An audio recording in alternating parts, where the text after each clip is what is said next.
Mesdames, Messieurs, bonsoir et bienvenue à tous. À la une de ce journal, le chef de l'État, Paul Biya, promet 3 milliards de francs CFA pour la contribution du Cameroun au Fonds mondial de lutte contre le sida, la tuberculose et le paludisme, de même qu'il a rendu compte du grand dialogue national au président français Emmanuel Macron au cours d'une audience tenue ce jour. On fait le point au cœur de ce journal. Maurice Kamto fait le procès du grand dialogue national et promet de se battre pour la libération de tous ces militants toujours incarcérés dans les prisons à travers le pays. C'est l'essentiel qui transparaît d'une déclaration que vient de faire le leader du mouvement pour la renaissance du Cameroun dès sa sortie de prison. Voilà pour le sommaire.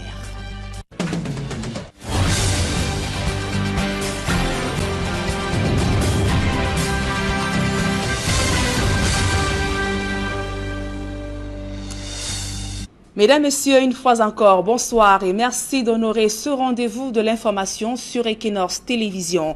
3 milliards de francs CFA pour soutenir le Fonds mondial de lutte contre le sida, la tuberculose et le paludisme. Cette contribution du Cameroun a été annoncée ce jour par Paul Biya au sorti de l'audience avec le président français Emmanuel Macron. Sur les échanges entre les deux hommes en marge de la 6e conférence consacrée à la lutte contre ces maladies, le chef d'État du Cameroun affirme qu'il a fait le compte rendu du grand dialogue national avec son homologue français. D'autres précisions dans ce reportage de Georges Peter Randam et de Sylvestre Zangaou. Venu attendre son hôte à l'entrée de la salle où ils doivent avoir une tête-à-tête, c'est par la main que le président Macron prend le président Biya.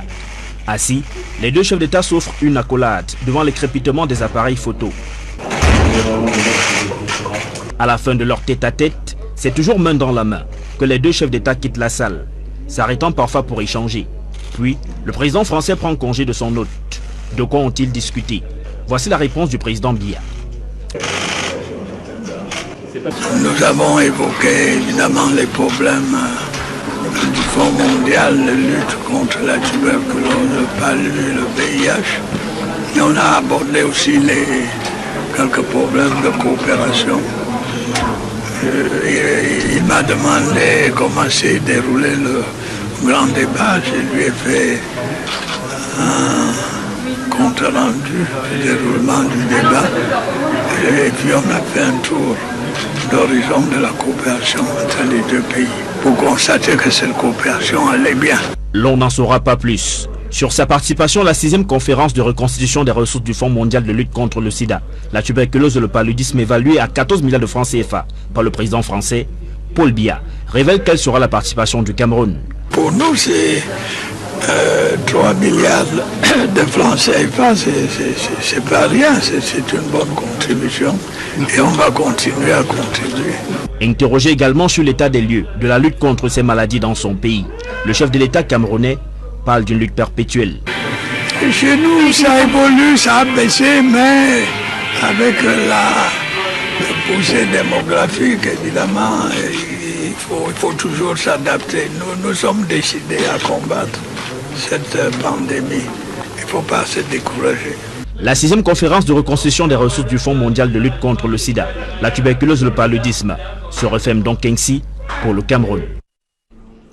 Et le président français Emmanuel Macron, pour sa part, a appelé Paul Biya à mettre en œuvre le dialogue politique après la libération de Maurice Kamto et ses alliés, qu'il qualifie d'ailleurs de signal fort. Selon nos confrères de l'AFP, Emmanuel Macron a également appelé le chef de l'État du Cameroun à mettre en œuvre les résolutions du grand dialogue national engagé afin de décrisper la situation socio-politique dans les régions du nord-ouest et du sud-ouest Cameroun. En marge de ce sommet, des Camerounais opposants au régime de Yaoundé ont manifesté hier dans la ville de Lyon avec pour objectif de perturber le séjour et la participation du chef de l'État à cette 6e conférence du Fonds mondial de lutte contre le sida, la tuberculose ainsi que le paludisme. Ils ont scandé des chants. Hostile à Paul Biya, la police est intervenue pour disperser les manifestants. Et le mouvement pour la renaissance du Cameroun demande une amnistie générale pour tous les leaders impliqués dans la crise anglophone. Maurice Kamto promet aussi à ses militants de détention qu'il se battra pour leur libération. C'est du moins quelques points saillants d'une déclaration faite par Maurice Kamto de sa libération de prison le 5 octobre dernier. Économie de cette déclaration dans ce reportage que signent Séverin Tchouban et Jean-Paul Chouniat. Dans sa déclaration de 5 pages, signée dès sa sortie de prison le 5 octobre dernier, le président national du MRC, Maurice Kamto, fait le point sur l'arrêt des poursuites pendantes devant les juridictions civiles et militaires contre les militants du mouvement pour la renaissance du Cameroun. De même qu'il fait le procès du grand dialogue national qui a évité d'importantes questions sur la crise post-électorale et la crise anglophone. D'abord sur le sort de ces militants en détention, Maurice Kamto leur promet de poursuivre la lutte jusqu'à leur libération. Et pour les militants et alliés du MRC ayant bénéficié de l'abandon des poursuites conformément au code de justice militaire, le leader du MRC redoute l'alinéa 3 de l'article 14 qui offre la possibilité au régime de Yaoundé de reprendre les poursuites à tout moment dans l'unique but de faire taire les revendications d'une victoire volée ayant conduit à leur arrestation arbitraire et détention illégale, pour reprendre les propos de Maurice Kamto. Aussi poursuit-il, la crise politique née de la présidentielle du 7 octobre 2018 reste d'actualité, d'où selon le deuxième à cette élection, l'urgence de solder le passif de la présidentielle 2018 et surtout engager une réforme consensuelle du système électoral avant toute élection à venir. Maurice Kamto cite d'ailleurs en référence les propositions d'un éminent cadre du RDPC, Ibrahim Bombonjoya, qui parlait ainsi de tracer les contours d'une nouvelle république aux fondations démocratiques solides. De même sur les violations des libertés publiques et droits humains fondamentaux, Maurice Kamto réitère que son parti n'acceptera plus le diktat des administrateurs civils de piétiner des droits et libertés garantis par la Constitution et les textes internationaux ratifiés par le Cameroun sur les libertés de réunion et manifestation publiques. Autre préoccupation du mouvement pour la renaissance du Cameroun, le grand dialogue national. Maurice Kamto déplore le silence de cimetière fait sur la crise post-électorale et la réforme consensuelle du code électoral. Regrettant l'indifférence du pouvoir sur sa main tendue d'avril 2019 qui n'a que récolté invectives et mépris, Maurice Kamto réitère sa disponibilité à discuter avec Paul Biya pour tourner définitivement la page de la présidentielle 2018. Et si rien n'est fait pour solder ce passif de la présidentielle, écrit Maurice Kamto, le non au hold-up électoral va suivre son cours avec réactivation du plan de résistance nationale. Second volet du procès du grand dialogue national, c'est la crise anglophone. Des revendications des anglophones sur la forme de l'État, le maintien de la décentralisation avec statut spécial pour le nord-ouest et le sud-ouest. Le leader du MRC craint que ces réponses du pouvoir ne soient pas une solution adaptée, viable et durable aux préoccupations de ces deux régions, plus que déterminées pour le fédéralisme. Le statut spécial n'ayant fait l'objet des débats en commission, le pouvoir de Yaoundé vend aux anglophones un paquet au contenu bien ignoré, écrit Maurice Kamto, et déplorant l'absence d'un dialogue direct avec les leaders anglophones, ainsi que la détention et la condamnation des leaders séparatistes. Le président du MRC redoute aussi que toutes les mesures à la recherche de la paix soient plutôt un coup d'épée dans l'eau face à une crise qui a déjà fait plus de 2000 morts, 40 000 réfugiés, 500 000 déplacés internes pour deux régions devenues l'ombre d'elles-mêmes, dévastées par 3 ans de guerre. Et après quelques heures passées en garde à vue, Padi Assanga, ce compatriote de la diaspora, a été libéré hier. Dans le reportage qui va suivre, il explique les circonstances de sa brève arrestation. C'est un reportage que signent Élisée Borba et Guizogou. Padi Assanga est libre. Ce Camerounais de la diaspora, brièvement interpellé à la prison de Kondengui récemment, n'aura passé que quelques heures au parquet du tribunal de première instance du centre administratif du Mfundi à Yaoundé. Il revient sur les circonstances de son arrestation. Je me suis rendu en Kondengui pour rendre visite à mes frères qui sont détenus là-bas pour les rendre compte du contenu, ce qu'on a acquis pendant ce dialogue national. Une fois à la prison de Kondengui, il a un échange avec certains détenus. On m'a appelé Ngalim, on m'a appelé Mancho, on a appelé même Frixtakan, on a appelé Mama Boudou Mourta aussi était là, Mougala était là. Je l'ai dit que nous, on s'est battu pour obtenir un statut spécial pour les deux régions anglophones parce que nous sommes les seuls peuples qui se sont décidés par vote pour être Camerounais. Les autres ne l'ont pas fait. Et il faut qu'on mette le contenu dans ce statut spécial.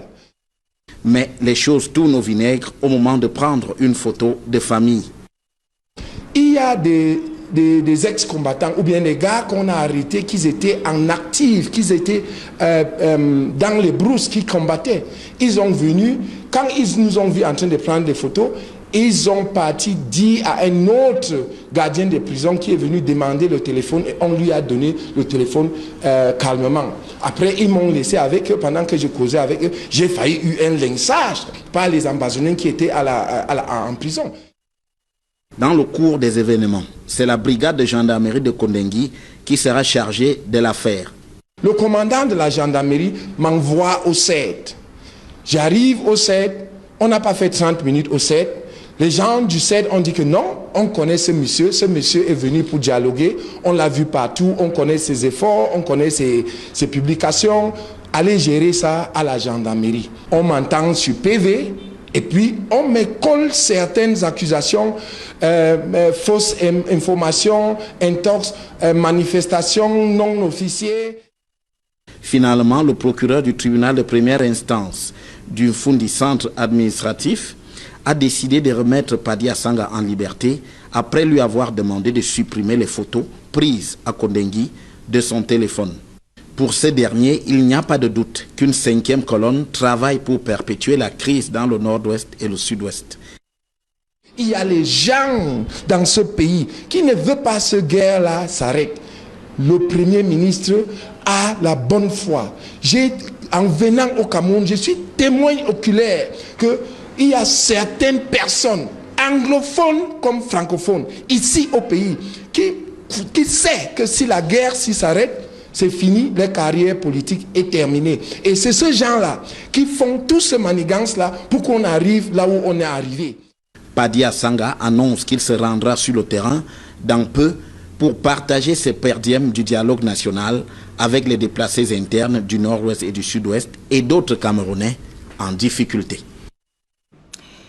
Et l'opposition critique la prolongation d'activités accordées à certains préfets et sous-préfets par le chef de l'État Paul Biya.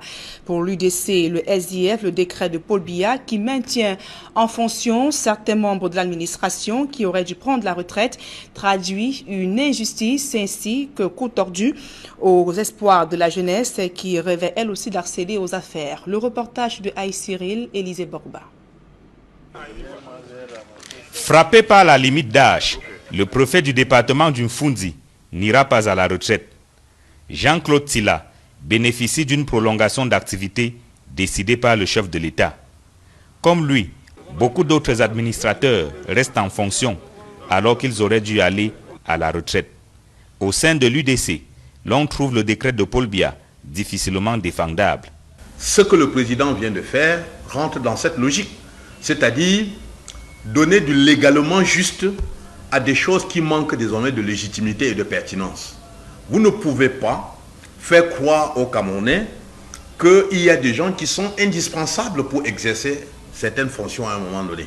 Le SDF, pour sa part, explique qu'en prorogeant la date de départ à la retraite de certains préfets et sous-préfets, Paul Biya vient de ruiner les espoirs des jeunes qui rêvaient d'accéder eux aussi aux affaires.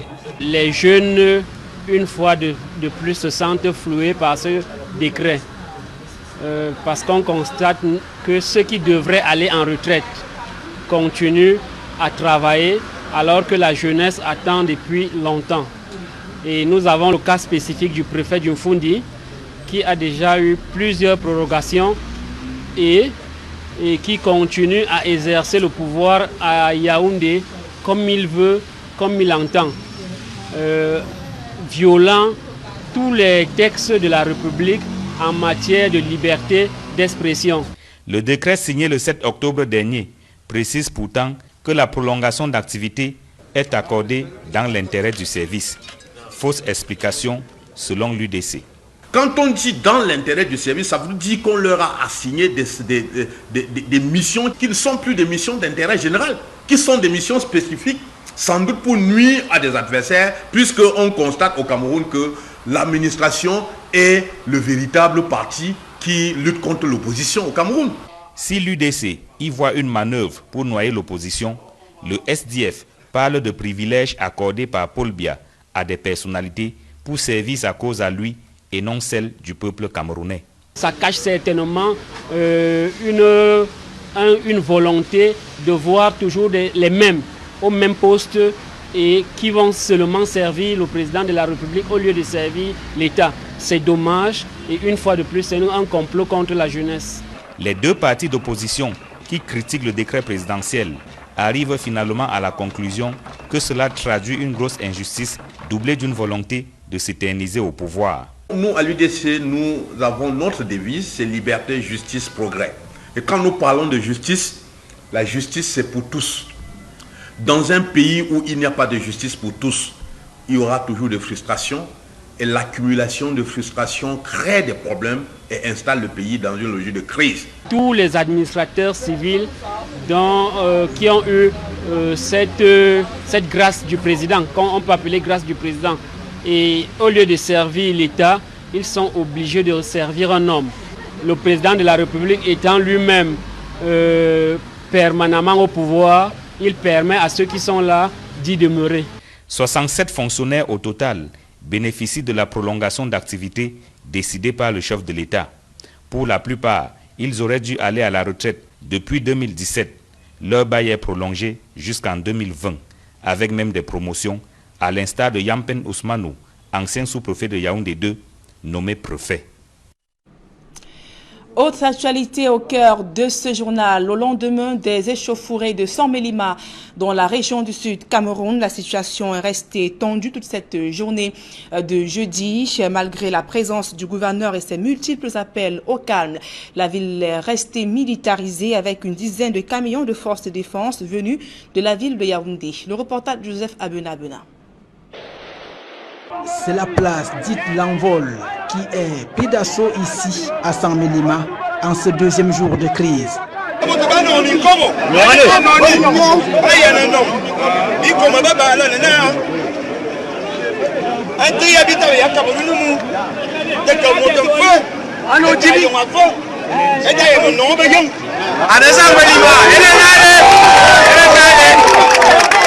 Après des mots d'ordre des populations en colère, la marée humaine n'hésite pas d'entonner l'hymne national pour sceller leurs revendications.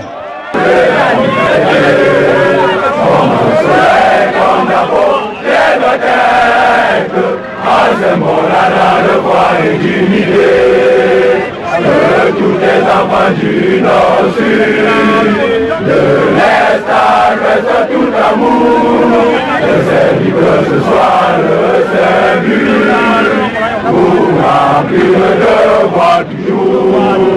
Chef à chef, pêche les charives, qui est notre seul et vrai bonheur, notre joie et notre vie, par l'amour et le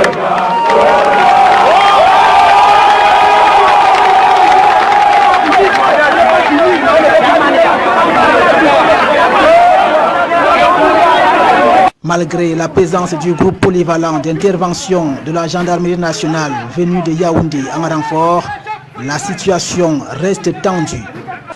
Le gouverneur du Sud, Félix Ngelingele, qui appelle les populations au calme, y a pratiquement élu domicile ici à Saint-Mélima. À ce deuxième jour de la crise, les commerces sont pratiquement restés fermés et toute autre activité paralysée. Les boutiques et d'autres établissements commerciaux ont été saccagés par les populations en colère. Le gouverneur Félix Ngelengele rassure que ces renforts ne sont pas ici pour la répression, mais bien plus pour la sécurisation des personnes et des biens.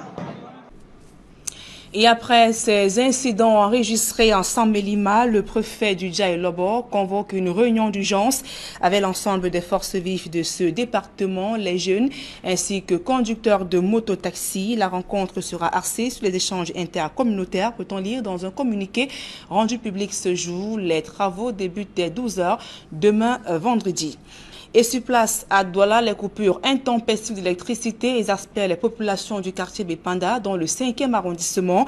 Ce matin, les habitants ont érigé des barricades sur la voie publique pour protester l'absence de l'énergie depuis 2 semaines déjà. Le reportage de Steve Eboulé et de Gladys Sidi. Partir de Bépanda pour rejoindre Makepe Misoké. La chaussée a été complètement bloquée par les populations. La cause est ici inscrite sur des pancartes. À cause de Eneo, nous souffrons depuis 2 semaines. Les habitants du lieu dit Bépanda Yongyong dans le 5e arrondissement ont manifesté leur ras-le-bol en bloquant la circulation. Ils ont érigé des barricades comme pour attirer l'attention non seulement des pouvoirs publics mais aussi de l'entreprise en charge de l'énergie électrique. 2 semaines sans lumière, on fait comment? On vit comment? Tous nos congélateurs, on a tout perdu dans les congélateurs, tout. Non, nous voulons la lumière. C'est simple. Nous voulons rien que la lumière. Souffrent, les enfants n'apprennent pas. Et c'est le temps de composer. Les enfants souffrent. Les enfants souffrent depuis 2 semaines. Nous avons, d'ailleurs hier, on sont là-bas, ils nous ont dit que la lumière devait résoudre le problème. Aujourd'hui, on nous a décidé de barrer la route comme ça pour qu'eux-mêmes ils constatent que trop c'est trop. Il faut que ce que nous voulons, c'est qu'ils nous remettent l'énergie. Nous voulons l'énergie. Bientôt, ce sera la composition. Là, on ne sait pas si les enfants apprennent. Les enfants n'apprennent pas. Les forces de maintien de l'ordre ont dû intervenir afin de rétablir la circulation, faisant usage de gaz lacrymogène.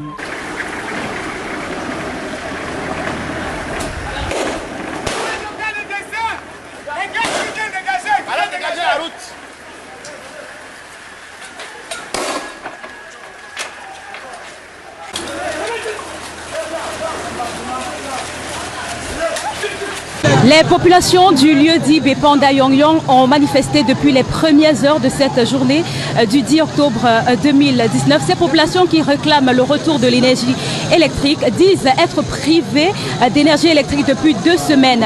Et donc l'intervention des forces de l'ordre a davantage exacerbé les tensions. Juste derrière moi, vous voyez que les populations sont déterminées. Tout ce qu'elles veulent, eh bien, c'est le retour de l'énergie électrique. Les parents qui font entendre leurs cris disent que leurs enfants n'ont pas pu étudier de manière convenable depuis 2 semaines. La population qui reste mobilisée, malgré que la situation a été rétablie, ne demande que le retour de l'énergie électrique. Nous avons aperçu également les agents de l'entreprise en charge de l'énergie électrique qui font leur arrivée et les responsables qui disent avoir entrepris depuis 2 jours déjà les travaux en vue du retour de l'énergie électrique. Mais sur place, ici, au lieu du Bépanda Yongyong, la population reste mobilisée.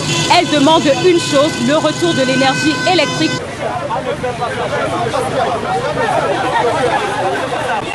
La circulation a été rétablie, mais les populations sont tout de même restées sur le lieu de l'incident en attendant le retour de l'énergie électrique, alors que les agents arrivés sur place déballaient leur matériel pour se mettre au travail.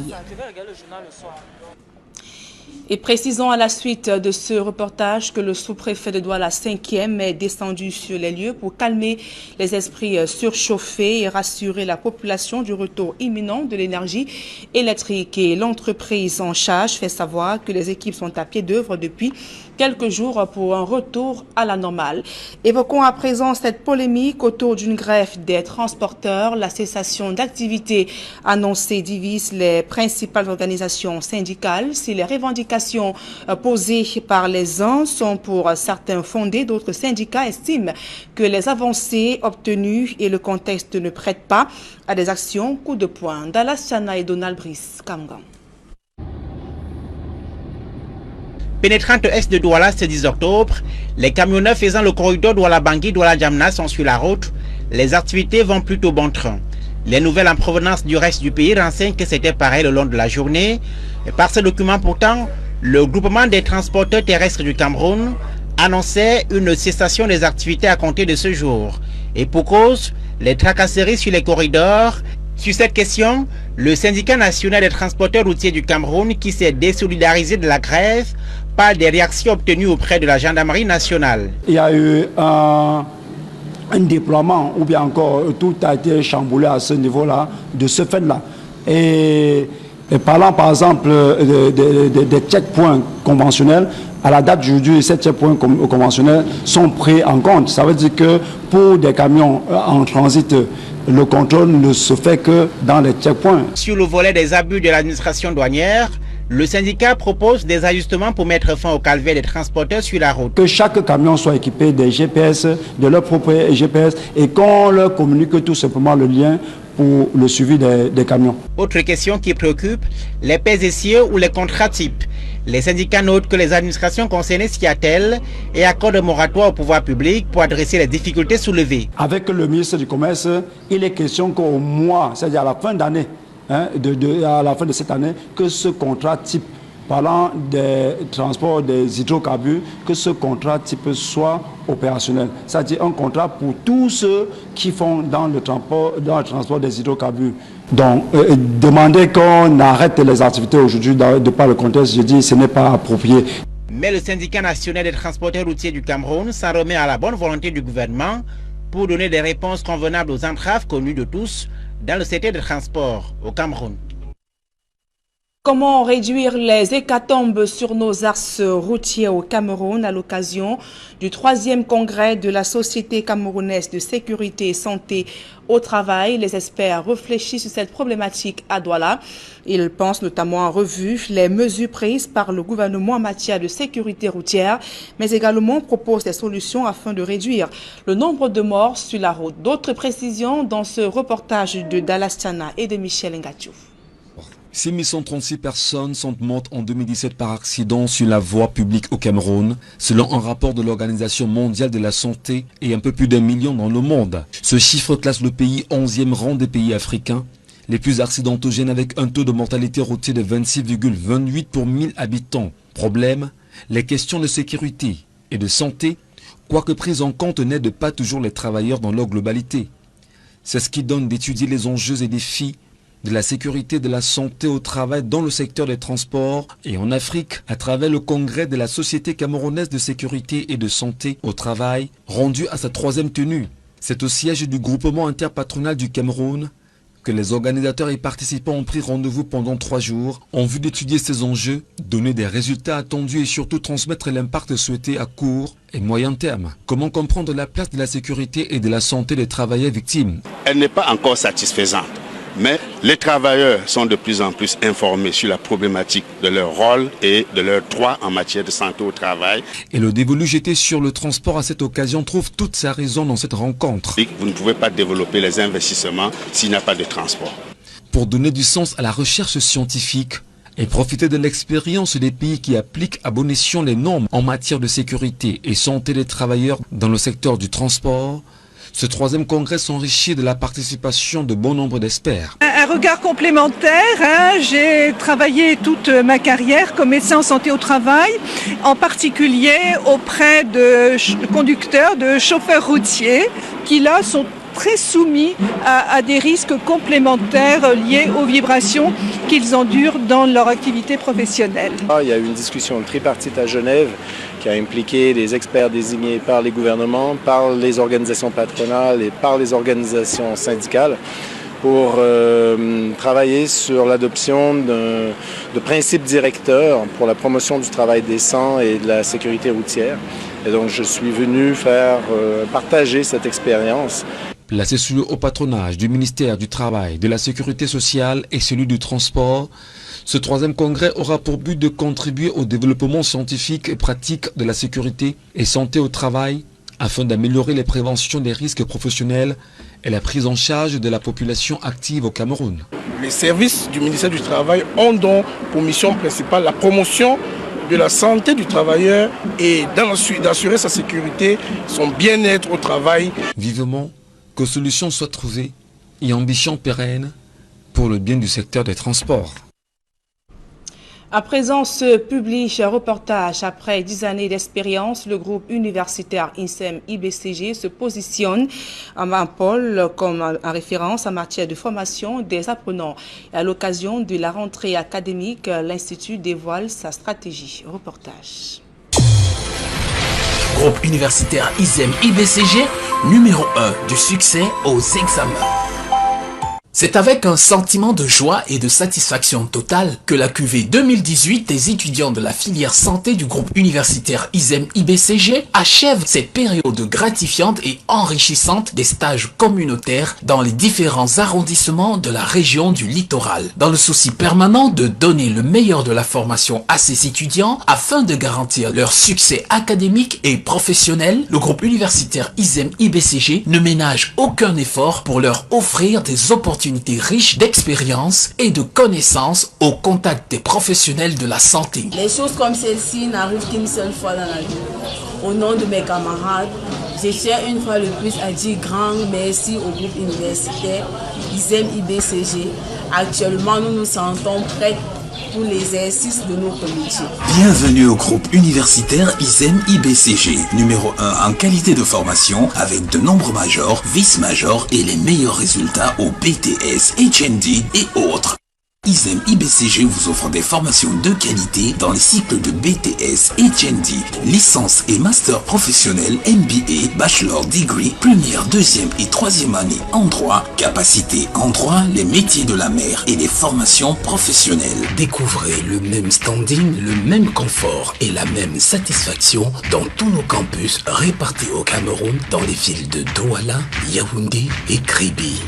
Expérimentez le meilleur de la formation en cycle BTS. BTS dans les spécialités de sage-femme, sciences infirmières, kinésithérapie, techniques de laboratoire et d'analyse médicale, techniques pharmaceutiques. Get a purely Anglophone professional training for the HND and HPD diplomas and also the bachelor's degree program in accountancy, insurance, banking and finance, marketing, secretarial studies, management. Obtenez également votre licence et votre master professionnel avec les diplômes de l'université de Douala et ses écoles, sciences de gestion, spécialité gestion des entreprises, banque, bourse, assurance, marketing, ressources humaines, gestion des projets, comptabilité, finance, commerce international, audit et contrôle. Obtenez à ISEM-IBCG votre licence en sciences biomédicales, masters en sciences biomédicales, en santé publique. Vous rêvez d'une carrière dans les métiers de la mer, obtenez votre BTS dans les filières de la navigation maritime, gestion des ports, mécanique navale, électricité, électronique navale. ISEM-IBCG numéro 1 au Cameroun dans les formations professionnelles telles que infographie, 2D, 3D et 4D, vidéographiste, cinéma, montage audio-vidéo, secrétariat bureautique bilingue, comptable, juridique, maintenance informatique, marketing, programmation d'applications, webmaster, web design, réseau et télécom, transport et logistique, douane, transit, fiscalité, ressources humaines, banque, immobilier. Déjà 10 ans et nous continuons de maintenir le cap.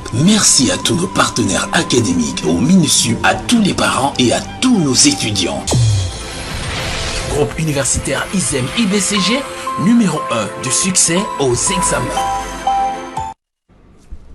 Fin de cette édition d'information sur Equinox Télévision. Mesdames et messieurs, merci pour votre aimable attention. Dans un instant, le débrief du journal avec Serge Alain Otto et ses invités sur le plateau d'Equinox Soir. Serge Alain.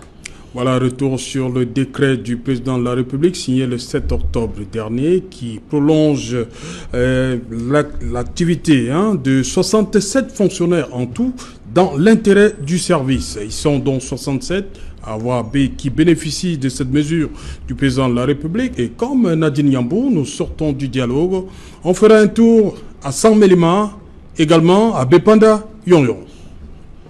Voilà donc Nadine Yambou, c'est l'essentiel donc de Equinox Soir, deuxième partie. On se retrouve demain de ce qui sera 20h, c'est bien cela? Exactement ça, Alain Otto. Voilà, madame, monsieur, la suite, Equinox Soir.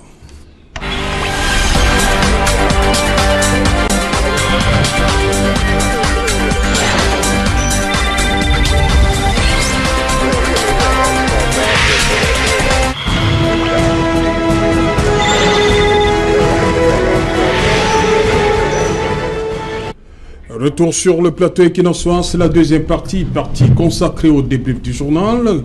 Toujours en compagnie de Maître Georges Teguin, Maître Achille Ledio, Gaëtan Gankam et Dr Isaac Essam. Dr Isaac Essam, vous avez suivi dans le journal 67 fonctionnaires qui bénéficient de cette prolongation d'activité dans l'intérêt du service, c'est comme ça que c'est intitulé.